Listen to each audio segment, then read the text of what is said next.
Yo, what's up, you guys? It's your girl, Trudy LPC, and thank you for tuning in to our new season of Self-Aware and Effed Up.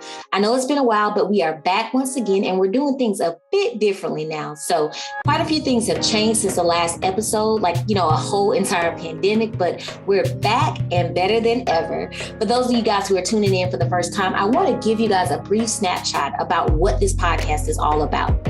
So Self-Aware and Effed Up was born out of the idea that while we may have the best of intentions about our life choices and decisions, sometimes in spite of everything, all of our self-awareness about our issues, we are still flawed individuals who sometimes make piss poor decisions. So the podcast actually seeks to tackle taboo topics in mental health, and you might find yourself too asking, am I too self-aware and effed up? So my name is Trudy LPC, and I am a licensed professional counselor in the state of Georgia, and I am your host.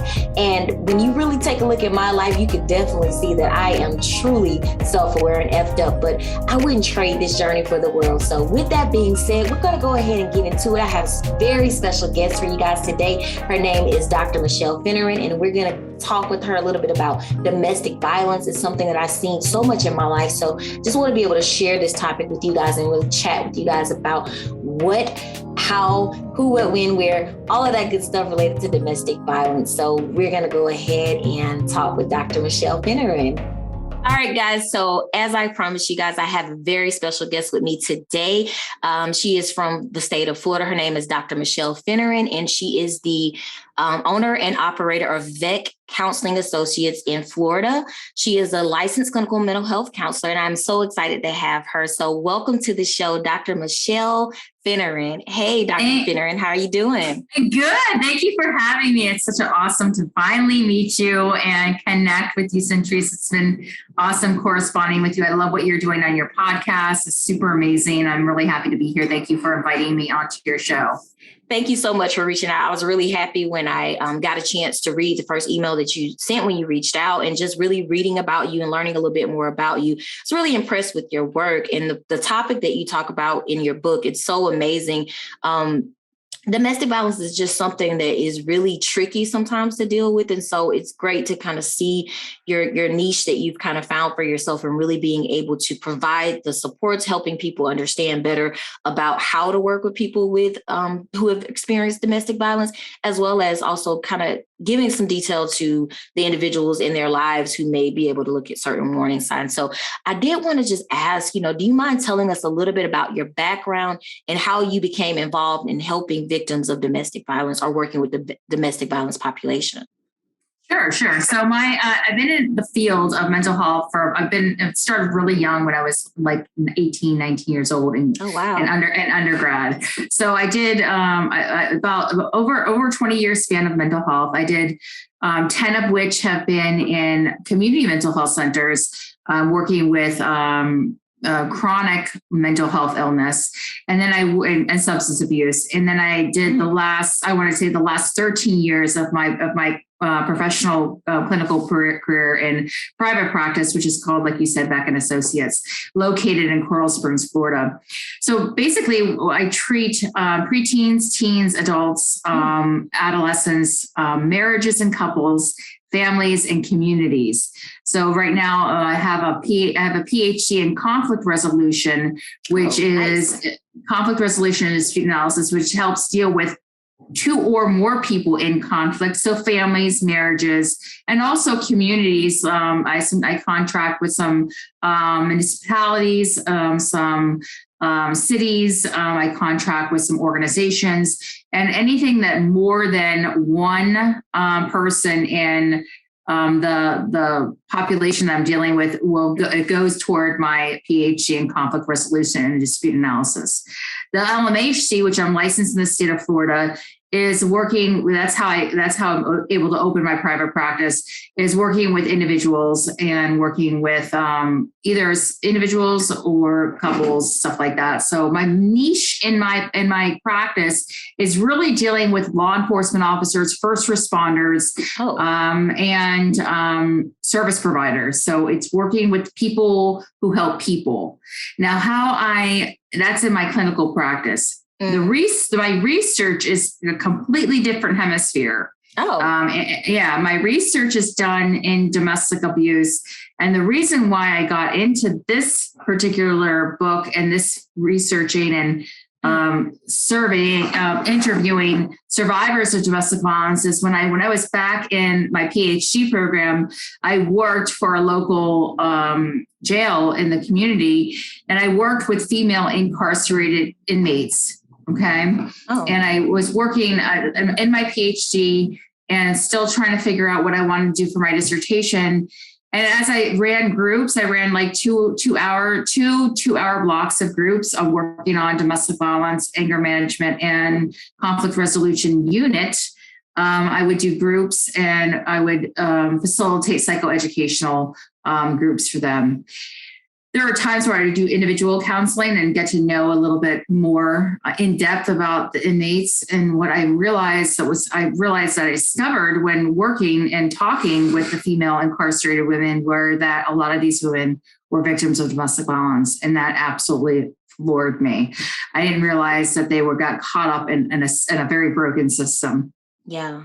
So I went back to my PhD chair and I said, listen, I think we have a problem here, Houston. I think we have a real big problem here. I'm seeing some things that I didn't think I was going to see ever in the legal system. And she's basically said, I'm seeing a lot of victims of domestic violence that have been victimized that are incarcerated. And I said, why is that? And she's like, well, why don't you do your research and find out where the gaps are? So I did.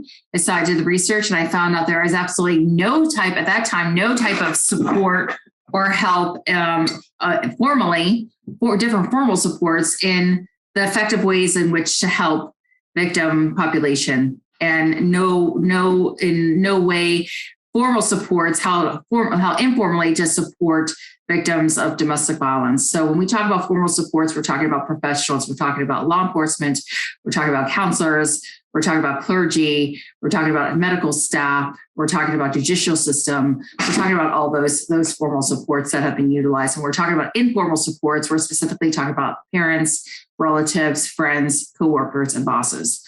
So I was this epiphany kind of fell upon me, and I realized, wow, this is a systemic issue that we're dealing with, a huge systemic issue. So I talked to my professor, my chair at the time, and I decided that how I wanted to approach this is I wanted to interview survivors and get testimonies directly from the survivors of what worked in utilizing formal supports and what didn't work, and what worked in utilizing their informal supports and what didn't work. Mm. And so when I interviewed, I did a semi-structured qualitative study where I did 90-minute interviews. And I have to tell you something, Centrise, these interviews were absolutely amazing. I mean, super eye-opening for me as not only trying to pass my dissertation, but as a clinician, just working with these testimonies and these stories that were different, but yet the same. It was the weirdest thing. So that's how the dissertation came to be. And then when the dissertation was submitted and approved and published and I graduated, I could not let go of the material that I got. And I felt it was such an important information and piece that I wanted to publish it.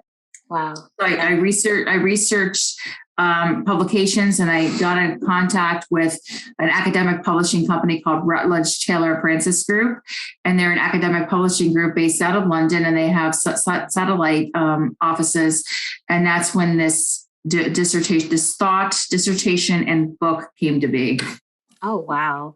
That's absolutely amazing. I know I got a chance to read a little bit about what you've done and the book itself, when in the prep process for this particular episode, but it's just amazing kind of hearing you talk about it and really seeing, that it sounds like you're really passionate about what you do, and really, the interviews, I'm sure those were absolutely amazing because off the charts, eye-opening and pivotal.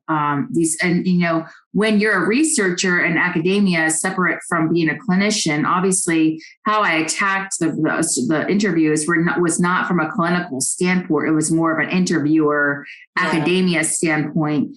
What's called saturation of data is when people that you're interviewing or that you're semi-structured interviewing are all coming up with the same type of responses. So there was definitely some areas that I want to point out when we get on into the interview. So where the saturation of data was, like what was everyone pretty much people say the same thing. That's a saturation of data. Right. Yeah, I mean, it's just, I don't know, just hearing you talk about it, like I said, it really is an amazing thing that you've been able to do, because I think about clients that I've worked with that have been in situations like that where they, didn't really have the support. And as a clinician, you want to be able to provide them with different tools and different things that they can use. But I've not seen a lot out there myself as it relates to this. And I've worked in domestic violence shelters. I think I did one of my internships in that. And that was like many years ago. I think it was like 2011 when I did my internship at a domestic violence shelter. And it's just so interesting seeing the women kind of having to put their lives back together. And I know it's not always men that are women that are victims. I understand that sometimes there are men. In your research, were you able to work with any men who had experienced issues with domestic violence? No, in the incarceration of when working for the local jail, there was many perpetrators. I didn't, okay. but nowadays more so now. Lately, there's been more victims male victims coming out and really speaking, which they have a whole nother set of presenting issues versus female victims of domestic violence. Wow. Yeah. Absolutely. Yeah. So you definitely saw that there was a need, and you were able to expand on your work from your studies and be really in your research and really be able to provide something that I think is going to be helpful for a lot of clinicians that are seeing this. I know it takes a lot for people who are victims of domestic violence to come and actually get support because of fear. What advice would you give to people who may have family or friends that are in a domestic violence situation? What advice might you give to them to help the individuals in their lives that they care about get out of those situations? Absolutely. So in my book, there's 3 sections. One is called Seeking Help. One is called Formal Supports. And the other is called Informal Supports, 3 sections. And what you're asking me is, how can family and friends help? Yeah. One of the things that is not helpful that you would be shocked to hear that parents do, particularly mothers kind of do, is they bash the perpetrator. They bash the abuser. They name call. They put them down. Even if the victim is name calling and putting them down, to have their family member do it is actually not helpful. Actually not helpful for the victim, because what it does is just staples the idea that they've made a wrong decision in their lives. Mm-hmm.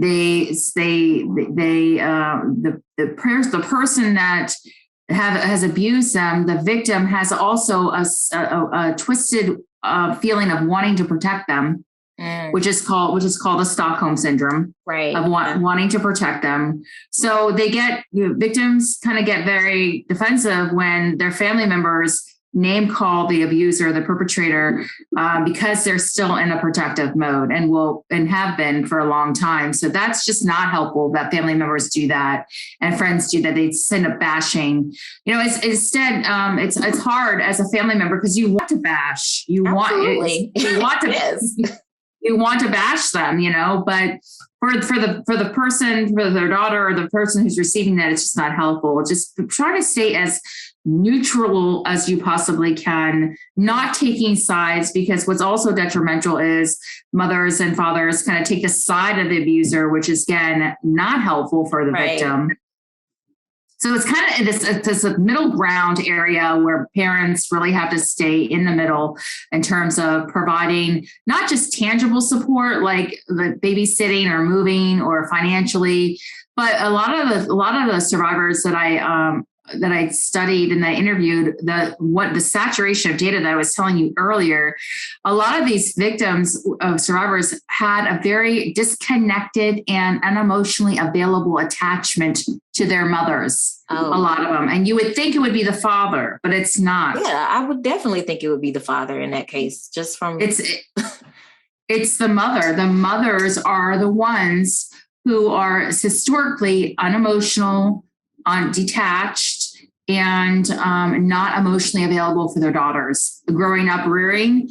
And then also what they see is victims see their mothers at times witnessing domestic violence in their own relationship. And that's called learned helplessness, where you actually witness and be exposed to your mother's victimization.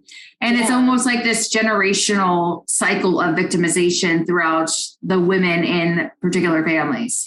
Right. Yeah, I can definitely see that. I mean, obviously the name of the podcast is Self-Aware and Effed Up. So I definitely saw situations growing up with my mom being abused by her first husband. And I can only I think it taught me that that's something that I definitely didn't want to be a part of. And I didn't want to engage in a relationship, but I did eventually later in life end up in emotionally abusive relationships. And so it wasn't physical, but there still was a layer of abuse based on some of the abuse that I saw. So it's interesting to say that the connection sometimes is with the mother. Wow. Yeah, it's a correlation. And, emotional abuse is still considered domestic violence. Yeah. That's domestic violence, emotional abuse. Now, in terms of per law enforcement, it's not as evident when there's emotional abuse unless it turns physical, because when it's physical, there's actual tangible evidence that abuse has taken place. When you have emotional abuse, there's nothing tangible that another person, law enforcement, can see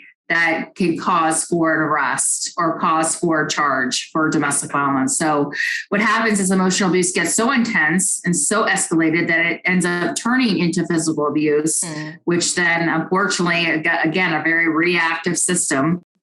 That's when law enforcement can intervene and make some help, do their own kind of support and help. Gotcha.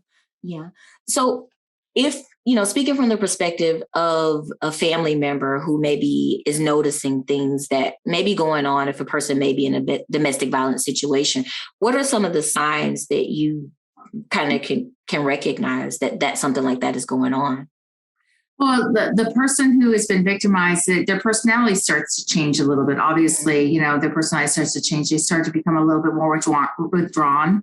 Okay. And less inclusive in their family, and more isolative and segregated between their family members and their perpetrator. And that's twofold. That's one, because the perpetrator is actually unconsciously or consciously doing that, isolating the victim from their family, or it's the victim feeling ashamed and embarrassed as to having a perpetrator in their lives, and therefore isolating themselves consciously or unconsciously from their family members in order for others not to really know what's going on behind closed doors.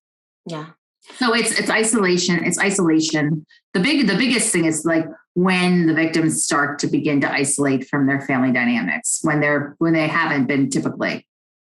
Yeah, I can definitely relate to that and see that kind of, even just going back to talking about the experience that I had with emotional abuse. There was definitely a lot of isolation there, and, making me feel like I wasn't worthy, and making me feel that, my family didn't care about me, and all I had was her family to be a part of. And so it was just good 3 years that I didn't have contact with my family or anything, because I was embarrassed because I allowed someone to treat me that way. And so I think it is good to be able to kind of recognize those signs, and provide that support. I think what you said earlier about not bashing the person, that definitely resonated with me as you was talking about it, because that was one of the things that I got a lot of at that particular time in my life. So I'm just curious, what do you think are some of the barriers to someone who is in a situation like, myself at that particular time? What do you think are some of the main barriers to them being able to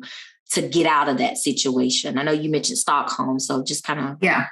So the first section of my book is solely based on seeking help and the barriers to seeking help. So I take seeking help as a subheading, and that's one part of it. And on the side of seeking help is just lack of awareness that abuse is actually occurring. I mean, not to discredit the survivor or the victim, but you don't really, something is wrong, but you're not really understanding like it's actually what it actually is.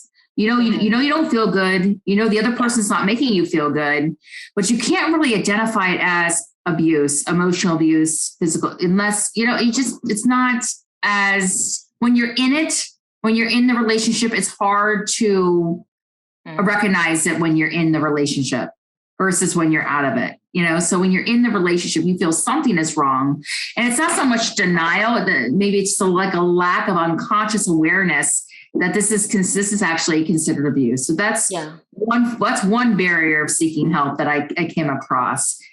On the other sphere of seeking help is the Stockholm syndrome. And the Stockholm syndrome is based on, really relating and identifying with your abuser and your perpetrator and protecting them and having that emotional traumatic bonding with them. So that's one thing. That emotional traumatic bonding is actually a very twisted type of unhealthy kind of toxic dynamic to be in. Yeah.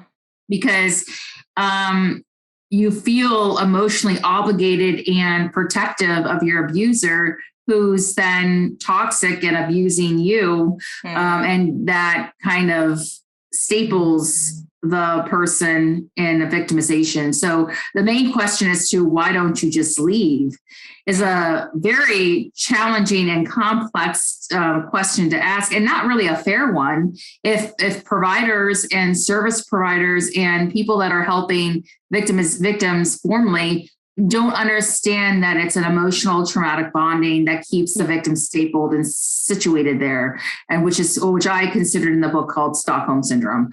And then in terms of lack of awareness, and maybe even some sort of denial, our portrayal of what domestic violence is in social media is false. So that's one thing. It's not like in the movies, and it doesn't have to become life-threatening in order for it to be abusive, but typically it ends up being that way.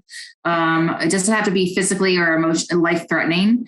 And there's a lot of another barrier that happens when victims try to seek help is they're humiliated, they're embarrassed, to speak up and seek out any type of help. So that's another reason why. And, not all domestic violence situations are the same. So you can't attack it from a one size fits all.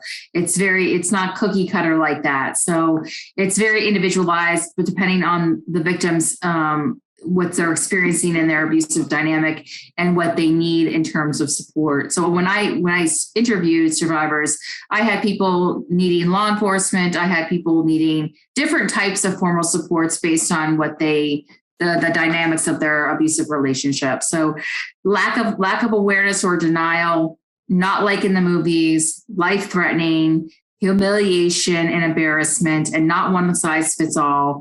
And then on the other side of barriers of seeking help is the Stockholm syndrome, which is probably the biggest thing to kind of just understand and nail down for people that are helping victims, is protecting the abuser, the victim protecting the abuser.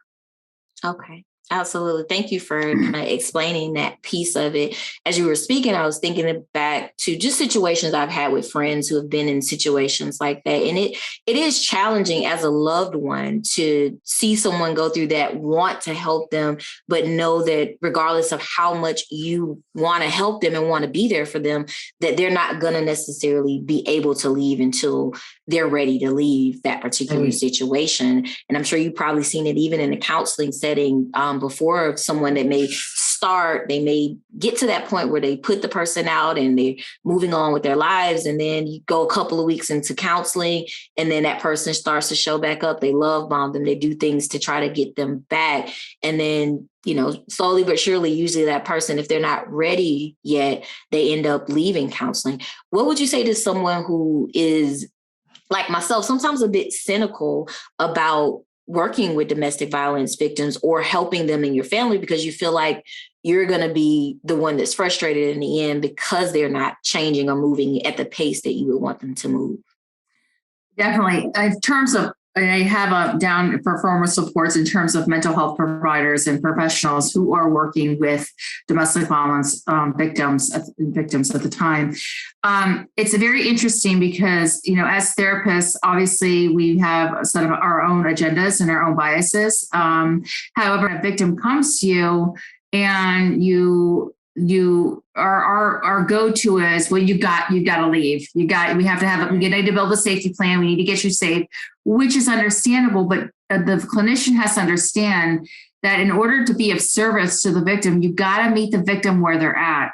They may be in an abusive relationship, but they may not be ready to leave the relationship. They just may need to process what's happening to them. And so many times what I wrote in the book is many times the feedback that I got from the survivors, they weren't allowed in the therapeutic process to process their abuse, to process their story.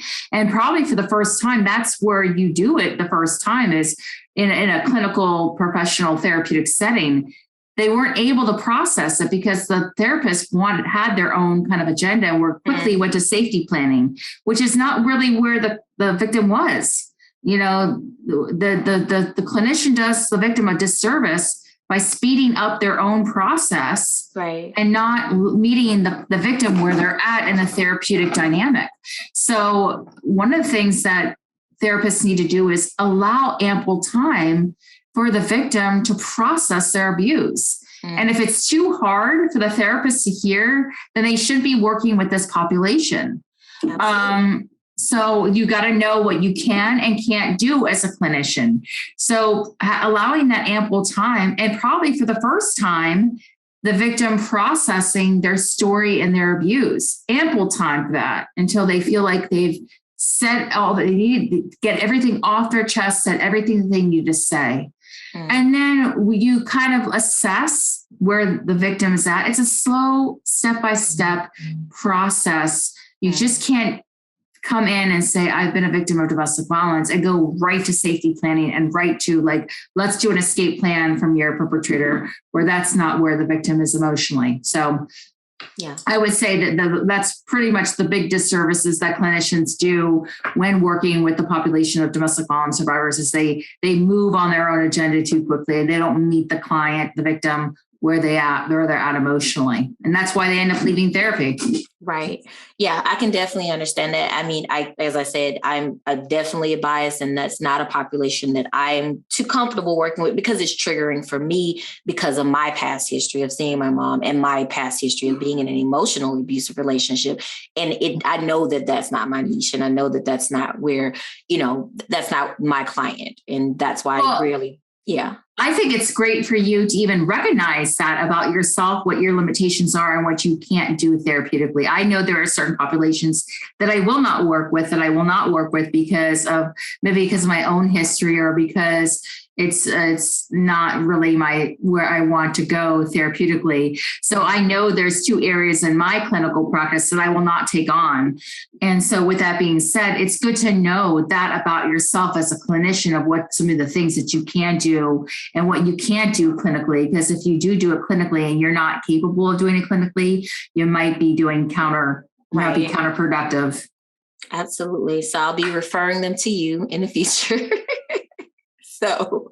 But yeah, so I'm curious, you've talked a little bit about the research. You've talked about, the different populations in terms of you being able to do the research. What's one thing you wish everyone knew about survivors of domestic abuse? And what's one thing, about from your research that you really, really want the world to know? I would have to say when it comes to domestic abuse and domestic violence, it could be anybody. Anybody could be targeted. Anybody could be a victim. Anybody could be a survivor. So don't be so flippant in having conversations around women and people that you don't know really their backstory. I just feel like it could be anybody that you are talking to that has been a victim or a survivor of domestic violence. So I just feel like careful communication around this topic is always going to be on the forefront, because it could be anyone. It does not discriminate. It doesn't care if you have high socioeconomic status. It doesn't care if you are in a high-powered position as a woman. It doesn't matter if you are just a mother. It does not discriminate, and it does not care. So be careful with when talking about and who you're talking about when you bring up sensitive topics like domestic abuse, because you might be talking to a victim or a survivor yourself. Yeah. Thank you for that. I think that's definitely something that's necessary for people to be aware of. We never know what someone is going through. We never know their story. I know that, you and I dialogued a little bit back and forth in planning for this episode, but I didn't share that, I had a history with that because I felt, I don't even know if I made that connection until we were talking, actually, to be perfectly honest with you. So it is important to pay attention to those things. Are there any other key areas from your research that you want to highlight? I just feel like, the sense of like empowerment for women, I think is such a good therapeutic and theoretical model to kind of abide by. Like women, oftentimes strong women, or even women in general, have tendencies to bring each other down.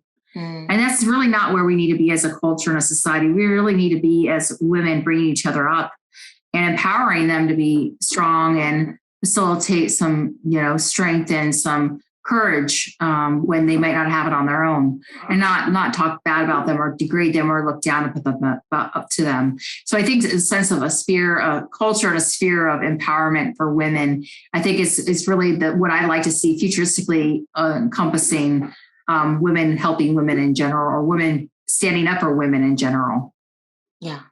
Awesome. Well, I really appreciate you taking the time today to talk with me about this subject. I could see your passion just even in reading about you and learning a little bit more about you, but talking with you definitely brought it all together, and I can hear the passion in your voice. So I thank you for what you do for this population, because they are definitely, I feel like underserved, because the people aren't necessarily equipped with how to deal with it. And our biases definitely play a role in how we work with clients. And I think it's important for family members to know how to work with, and help their family members, as well as for clinicians to be able to definitely provide that service. So I want to kind of close things off by you letting us know, how can our listeners reach you? How can they reach you? How can they purchase your book?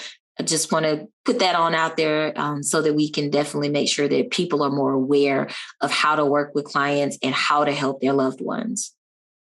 Sure. So anytime anyone wants to reach me, I can be reached on my website. If you just on the URL site, it's drmichellefinneran.com. Straight drmichellefinneran.com. Michelle is spelled with one L. My last name is spelled FINNERAN.com. And on that website, there's blogs, there's videos that I've done. There's also a place, and it says contact us. You can contact me via my website, and you can ask me all kinds of questions that you want to ask or discuss with me. I can't treat anybody clinically unless it's in the state of Florida, because that's where my license is at. But I can correspond and discuss things with people seeking consultation or advice in terms of this area or other areas. That's the best way to reach me. To order my book, it's through Amazon. And if you type in Amazon books and you type in Surviving Domestic Abuse, the full title is called Surviving Domestic Abuse, Formal and Informal Supports and Services. But if you just type in Surviving Domestic Abuse, you'll see my name on the book and kind of like the book itself. It's sold in paperback and hardback, and it's also on Kindle. So those are 3 ways in which you can utilize it. And you can also go to Rutledge Taylor Francis and Group website, academic website, and you can order it from their website, which is my publishing company. Thank you. Thank you so much for sharing that with us. And thank you so much for being a part of this project. I don't know how much you know about the Self-Aware and FDUP project, but it's something very near and dear to my heart. I love mental health.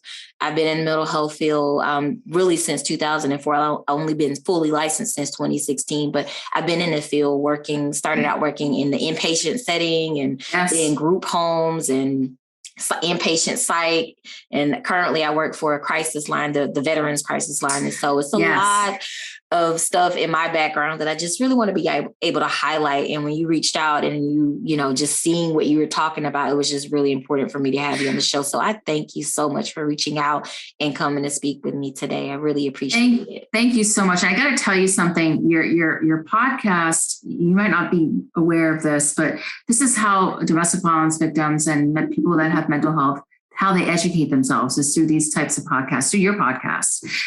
When they're not aware, they feel something is wrong, but they're not aware. They do their own preliminary research and they stumble upon podcasts like this or articles that they learn and they read and they educate themselves. So this podcast and platform is very important for audience to understand more about mental health and mental health well-being and domestic violence. Awesome.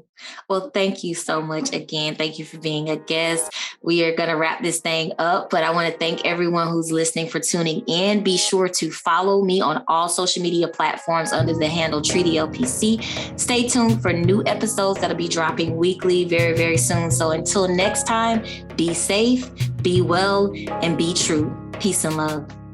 Bye. Bye.